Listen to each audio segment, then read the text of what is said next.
मेरे प्यारे बच्चों, हिंदी वाग्धारा चैनल में आज आपका पुनः स्वागत है। उम्मीद करता हूं कि आप अपनी तैयारी के प्रति सचेत होंगे, संलग्न होंगे और पूरी शिद्दत से लगे हुए होंगे।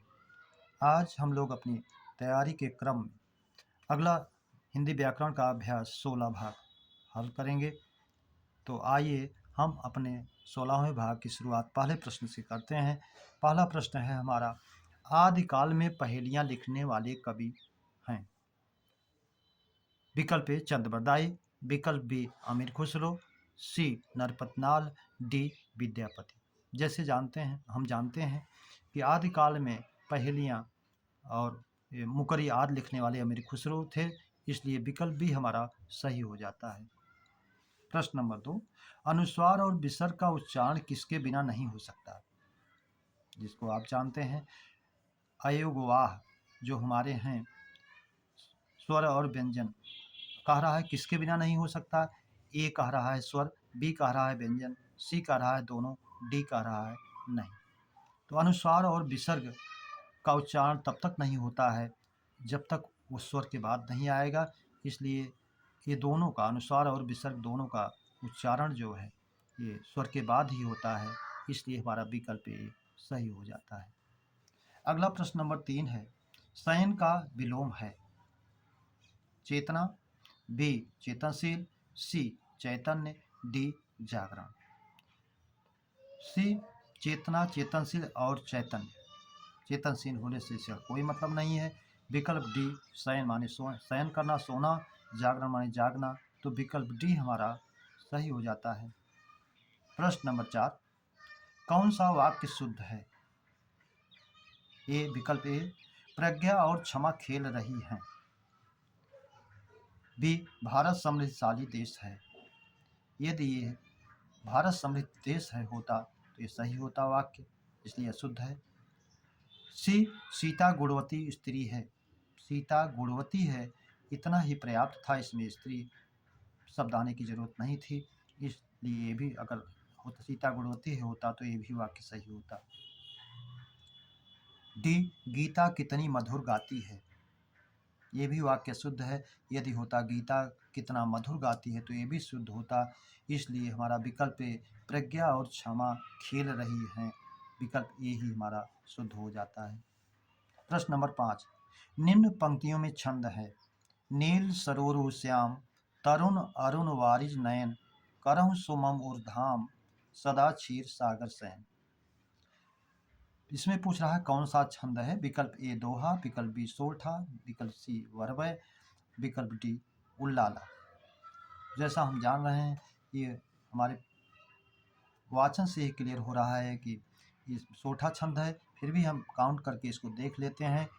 पहले गुरु, फिर लघु, फिर लघु, फिर गुरु, लघु, लघु, फिर श्याम। इस पहले वाले से कोई मतलब नहीं है, इस साथ से ये उसके बाद गुरु, फिर लघु, फिर लघु, लघु, लघु, लघु, लघु, लघु, फिर गुरु, फिर लघु, फिर लघु, लघु, लघु और लघु। तो यदि प्रथम चरण में 11 और द्वितीय में 13 हैं तो हमारा सोठा माना जाता है। 2 1 3 1 4 2 6 2 8 2 10 1 11, 3 3 6 2 8 2 10 3 13, तो हमारा इस सोठा विकल्प में जाएगा, विकल्प बी। प्रश्न नंबर 6, उच्च कुल में पैदा एक व्यक्ति के लिए, उच्च कुल में पैदा व्यक्ति के लिए वाक्यांश का एक शब्द होगा, वाक्यांश का एक शब्द होगा। विकल्प ए कुलीन, विकल्प बी अभिजात, विकल्प सी दोनों, विकल्प डी कोई नहीं। जैसा हम जानते हैं कि कुलीन और अभिजात दोनों उच्च कुल में पैदा व्यक्ति के लिए प्रयुक्त होता है और सी दोनों है, इसलिए विकल्प सी हमारा दोनों सही हो जाता है। प्रश्न नंबर 7, अशुद्ध तद्भव तत्सम का युग्म है।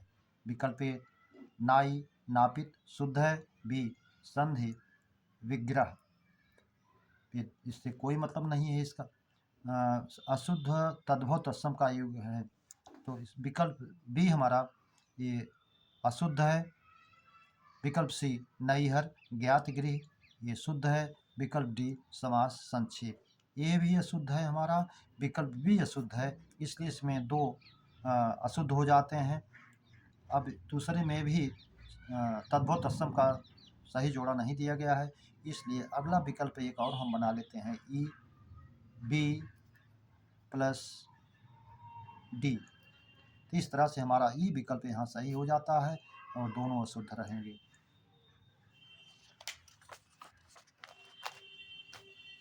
अगला प्रश्न हो जाता है हमारा 8। हरीश दिल्ली गया होगा किस काल का वाक्य है? वर्तमान काल, बी संदिग्ध काल, संदिग्ध वर्तमान काल, सी संदिग्ध भूतकाल, डी संभाव्य भविष्य। जैसा कि हम जानते हैं या होगा, ई होगी, ए होगे, ये संदिग्ध भूतकाल के वाचक बनते हैं, इसलिए विकल्प सी हमारा सही हो जाता है, संदिग्ध भूतकाल। प्रश्न नंबर 9। निम्न विराम चिन्हों में लाघव चिन्ह है जो संक्षेपीकरण को दर्शाता है। ए जो इस तरह से बना हुआ गोलाकार 0 जैसा, ये ही लाघव चिन्ह होगा। ए बी त्रुटिबोधक होगा, सी उपविराम का होगा और डी अर्धविराम होगा। सही उत्तर हमारा विकल्प ए ही होगा। प्रश्न नंबर 10। अमृत का अनेकार्थी नहीं है। दूध है, बी अन्न है, सी गिलोय है, डी धूम। धूम धुएं का है, इससे कोई संबंध नहीं, इसलिए विकल्प डी हमारा नहीं है। प्रश्न नंबर 11। माँ बेटी से भोजन बनवाती है में व्युत्पत्ति के आधार पर क्रिया का भेद है। नाम धातु क्रिया, इसको हम जानते हैं संज्ञा सर्वनाम विशेषण से बनती है। हाथ से हथियाना, चमक से चमकाना, आप से अपनाना, ऐसा नहीं है तो ये नहीं है। बी अनुकरणात्मक ध्वनियों का अनुसरण करके बनाई जाती है, ये भी नहीं है। सी प्रेरणार्थक क्रिया, जब कर्ता स्वयं कार्य न करके दूसरे से करवाता है तो प्रेरणार्थक हो जाती है, इसलिए विकल्प सी हमारा सही हो जाता है। तात्कालिक, जहाँ समय का अंतर न होकर दोनों क्रियाओं में केवल क्रम का अंतर हो, जैसे शेर को देखते ही वो बेहोश हो गया, इसलिए ये भी नहीं है। प्रश्न नंबर 12। वत्स का तद्भव है। विकल्प ए बेटा, बी बछड़ा, सी बच्चा, डी तीनों। जैसा कि हम जानते हैं बेटा, बछड़ा और बच्चा का एक ही तत्सम बनता है वत्स, इसलिए हमारा विकल्प डी तीनों सही हो जाते हैं। प्रश्न नंबर 13। विलोम का अशुद्ध युग्म है। उन्नयन ऊपर की ओर ले जाना उठाना, अवनयन नीचे की ओर ले जाना। सही है। बी तिमिर अंधकार आलोक प्रकाश, ये भी सही है। सी उन्नति आगे की ओर जाना, उन्नत ऊपर उठा हुआ, अर्थात ये पर्याय रूप ले रहा है, इसलिए नहीं है। डी विपुल अधिक स्वल्प थोड़ा, ये भी है। विकल्प सी ही हमारा सही उत्तर होगा जो अशुद्ध है। प्रश्न नंबर 14। रोगी से चला नहीं जाता में वाच्य है। जैसा कि जानते हैं विकल्प ए में कर्मवाच्य, बी भाववाच्य, सी कृत्यवाच्य, डी कोई नहीं।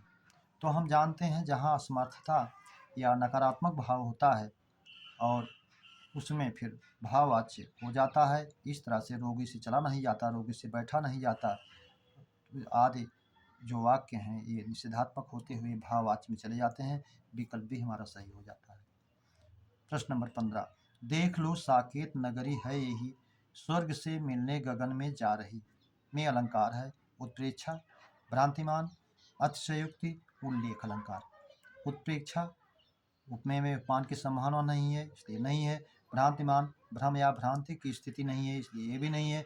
अतिशयोक्ति बात को बहुत बढ़ा चढ़ाकर कहा गया है, इसलिए विकल्प सी हमारा सही हो जाता है। डी उल्लेख अलंकार, जहाँ एक ही वस्तु का वर्णन अनेक प्रकार से किया जाए, यह भी नहीं है, इसलिए विकल्प सी ही सही होगा।